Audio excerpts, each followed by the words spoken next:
کئی مساجد میں بچے قرآن پڑھ رہے ہوتے ہیں، نیچے بیٹھ کر نمازی آ کر کرسی کے اوپر بیٹھ جاتے ہیں، اس طرح بیٹھنا کیسا؟ اگر قرآن کریم لے کر کوئی بچہ بیٹھا ہوا ہے یا بڑا بیٹھا ہوا ہے اور ساتھ ہی بالکل قریبی کوئی کرسی پہ بیٹھ گیا تو یہ تو ہمارے عرف میں بے ادبی کہلاتی ہے۔ اب اگر کوئی پارا لے کر مسجد بڑی ہے اس کونے میں بیٹھا ہوا ہے تلاوت کر رہا ہے، یا وہ جہاں بھلے قریب ہے زیادہ دور نہیں ہے لیکن کوئی ایسی آڑ ہے اس پڑھنے والے اور قرآن شریف جیسے نظر بھی نہیں آ رہا تو یہ پیچھے بیٹھ گیا کرسی پہ، تو اس میں بھی کوئی حرج نہیں ہے۔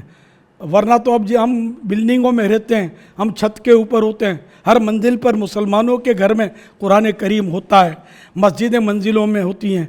نیچے قرآن شریف تشریف فرما ہوتے ہیں نیچے کی منزل پر، اوپر کی منزل پر ہم جا کے نمازیں پڑھتے ہی نا۔ کوئی بھی عالم کبھی بھی منع نہیں کرتا کہ بھائی یہ بے ادبی ہے۔ تو ادب کا دار و مدار بہت ساری صورتوں میں وہ عرف پر ہوتا ہے، معمول پر، کہ لوگوں میں کیا معمول ہے اس وقت، اور کس کو بے ادبی کہتے ہیں کس کو بے ادبی نہیں کہتے ہیں، یہ بھی ہوتا ہے، یہ ہی ہوتا ہے یہ نہیں ہے۔ کئی ادب ایسے ہیں کہ جو بالکل فائنل ہیں،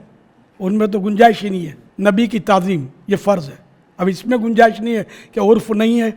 تو ساری دنیا اگر ادب چھوڑ دے نبی کا تو ساری دنیا جو ہے جہنم بہت بڑا ہے، ادب کیا جائے گا نبی کا، یہ فرض ہے کہ یہ حکم قرآنی ہے، وہ تو عزرو ہو وہ تو وقرو ہو، کہ نبی کی تعظیم و توقیر کرو، تو یہ فائنل ہے، اس میں گنجائش نہیں ہے کمی کی، ٹھیک ہے نا۔ تو جیسا مطلب ہے کہ علماء دین ان کی بھی تعظیم، ان کا ادب بھی فرض ہے، جی ہاں فرض ہے، عالم دین کی تعظیم ان کا ادب جو ہے یہ فرض ہے، ان کی بے ادبی کی بھی اجازت نہیں ہے۔ جو ہو عالم دین، بہت سارے ہوتے ہیں لیکن وہ عالم دین ہوتے نہیں ہیں، وہ عالم دین تو اس کی تعظیم فرض ہے۔ اور عالم دین کی توہین اگر اس کے علم دین کے سبب توہین کرتا ہے تو اسلام سے بھی نکل جائے گا، مرتد ہو جائے گا۔ اللہ ہمارا ایمان سلامت رکھے، علماء دین سے ہمیں بس وابستہ رکھے، ان کی محبت ہمارے دلوں سے کم نہ ہو، بڑھتی چلی جائے۔